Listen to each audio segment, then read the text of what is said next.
Greetings. My name is Yitzchak Etshalom, and I'm delighted and honored to be part of this Young Israel of Century City video presentation series on ideas in the Haggadah. And we're going to take a look at a relatively minor component of the Seder, which, if we look at it from a certain perspective, can really shed light on a lot more of the story of Yetziat Mitzrayim. And that is the component that we refer to in the famous Simanei Seder as Tzafon.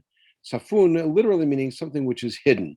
And right before Birkat Hamazon, we pull out the matzah that we hid at the beginning of the meal, and we eat it. We refer to it as afikoman. Actually, it's not an afikoman. Afikoman is something we're not allowed to do, as we see in the Mishnah, and we read it in the Haggadah. But that piece of bread is pulled out. We eat some of it, and it stands in place of the Korban Pesach, which was eaten at the end of the meal. And then we say Birkat Hamazon. What's going on with this piece? And remember, this is a piece that was broken. So when we broke the middle matzah at the beginning of the Seder, we hid away one piece, and that's the piece that we bring out. What's that all about? So I'd like to draw your attention to the text in front of us here, which is from the beginning of the book of Shemot. And here it is in the original and with a translation. And it's a story about the birth and adoption of Moshe Rabbeinu. And you got to kind of wonder, why is this story important? Why do we need to hear the details of Moshe being put in a basket and being rescued by Bat Paro and then being nursed by his own mother and then Bat Paro adopts him? Who cares? Why is it necessary? So let's take a look at the story. In the story, which I'm sure everybody's familiar with in a general sense, there is a man of the tribe of Levi. He marries a daughter of Levi, and it turns out to be actually his aunt. And she has a baby. By the way, we never find out this baby's name.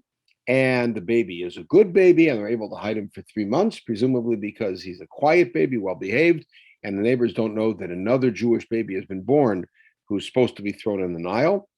And when she can't hide him anymore, she puts him in a basket and puts the basket in the reeds next to the Nile, which means the basket's not floating anywhere. It's sitting in the reeds.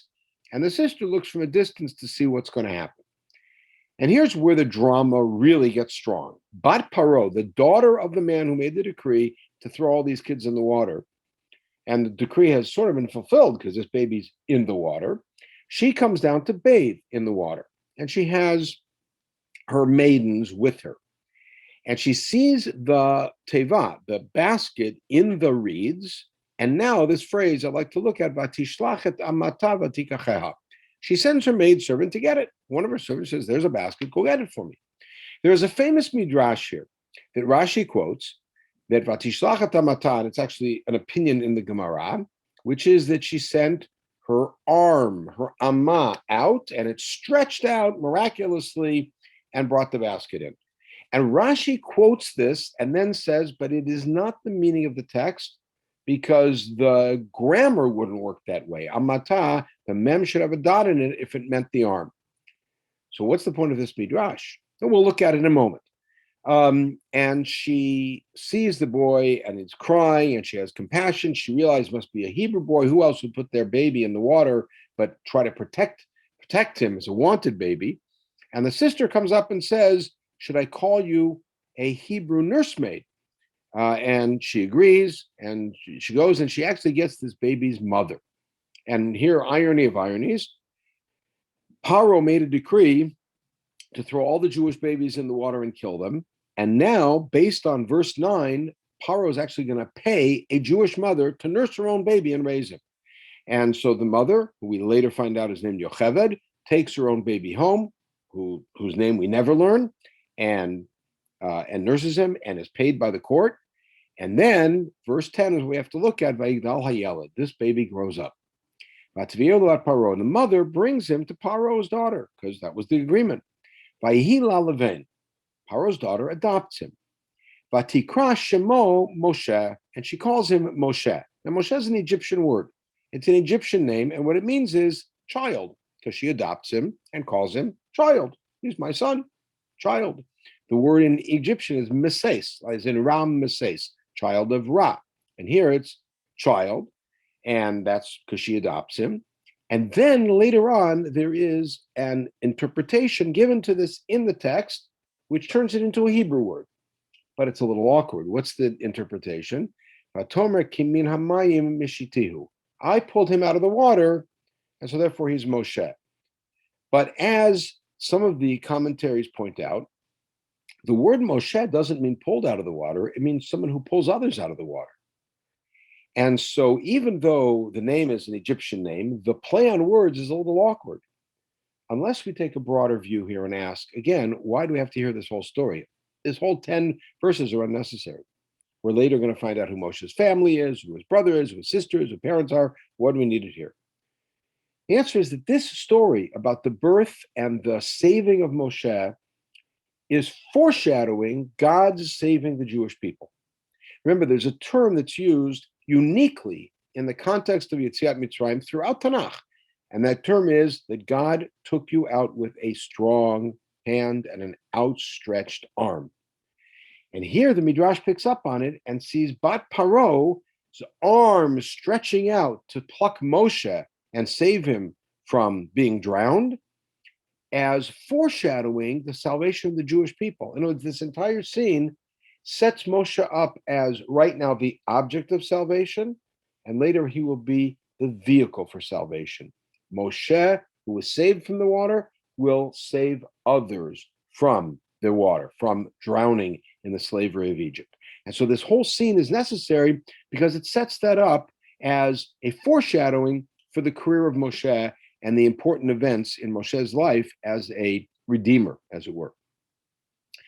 And so we now go back to the Seder table.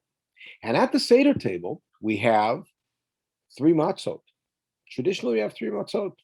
And we even name our matzot. Something very strange to do, to name our food. But we name our matzot, Kohen, Levi, Yisrael. And we take the middle matzah and break it and hide it away. And at the end of the meal, we pull it out. That middle matzah is called Levi. Who's the most famous Levi in history, if not Moshe Rabbeinu? And what happened to him at the beginning of his life? He was broken away from his family and he was hid in a basket. And then he was saved. And so we play act the story of the birth and salvation of Moshe right there at the table. We take the matzah, the Levi matzah, we break it away, we hide it so it can't be seen, swaddled as it were in a napkin perhaps, and then only much later at the end of the meal we bring it out and celebrate our salvation. Beautiful. So another example of how the story of Yetziat Mitzrayim gets woven into the customs of the evening. Except that's not the reason that we have Tzafon.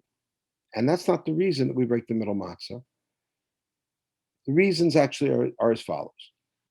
We have to have 2 matzot at the table because it's Yom Tov. The Torah also refers to the matzah that we eat as lechem oni, a poor man's bread. So the Gemara tells us we have to have a broken piece, like a poor man. And so according to the Ashkenazi Rishonim, according to Tosfot and others, we therefore have to have 3 matzot, because we have to keep 2 of them whole for Yom Tov and a broken one. So the simplest thing to do would be to bring out 2.5 matzot to the table. But there's always a component of pedagogy involved in every step of the Seder. And here the pedagogy is we want to keep the children's interest, especially the younger children. So instead of bringing out 2.5 matzot, we bring out 3 and we break one and we hide one. And perhaps in some homes, there's a prize for whoever can find it, etc., because we want to keep the children interested. We wait until the very end of the meal to pull it out. Maybe they'll stick around that long. And maybe they'll be there for the whole meal and all the discussions that take place. And Birkat HaMazon, isn't that beautiful? That's the reason that we have 3 matzot. That's the reason we break one, because of lechem oni, and that's the reason we hide it, to keep the children interested. So what does that do with the whole story I told you about Moshe Rabbeinu? It doesn't touch it at all. It's important to note, in general, and very much when it comes to the Seder, that there is a difference between explanations and reasons. There's one reason that we do something. Whatever it might be, there's a reason. Sometimes we don't know what it is. Sometimes there's 2 suggestions. But there's one reason why we do something. But once we do it, we can add, append to it, connect to it, all sorts of valuable explanations which teach true, valid, important lessons, and the custom becomes the trigger for teaching that lesson. The same is true about the 4 Arba Kosot. The 4 Arba Kosot are there for one reason, whatever reason it might be. Once it's there, it symbolizes the 4 phrases of redemption and the 4 cups of the butler and Yosef's interaction with the butler who had the dream, and the 4 evil kingdoms, and the 4 decrees that Paro made, all sorts of things that show up in the Midrash and Talmud Yerushalmi. So once it's there, we use it as an opportunity to teach. That's what the Seder is about. All sorts of opportunities to teach. There's an original reason we do it. But once that reason is there, then we take that opportunity. So when we pull the matzah out at the end of the meal and ask, why do we do this? This gives us a chance to tell the story of Moshe Rabbeinu. Or at the beginning, when we break the matzah and hide it. This is the Levi. We're breaking him apart, breaking him away and hiding him away. What story do you know? And it's a chance to engage. If someone were to ask us, what's the actual reason that you did that? So, okay, you need Lachem Mishnah, you need Lachem Oni, you want to keep the children interested, so that's how we do it. Everybody should have a wonderful, educational, exciting recreation of Yetziat Mitzrayim this coming Motzei Shabbat and Sunday night, and everybody should have a Chag Sameach.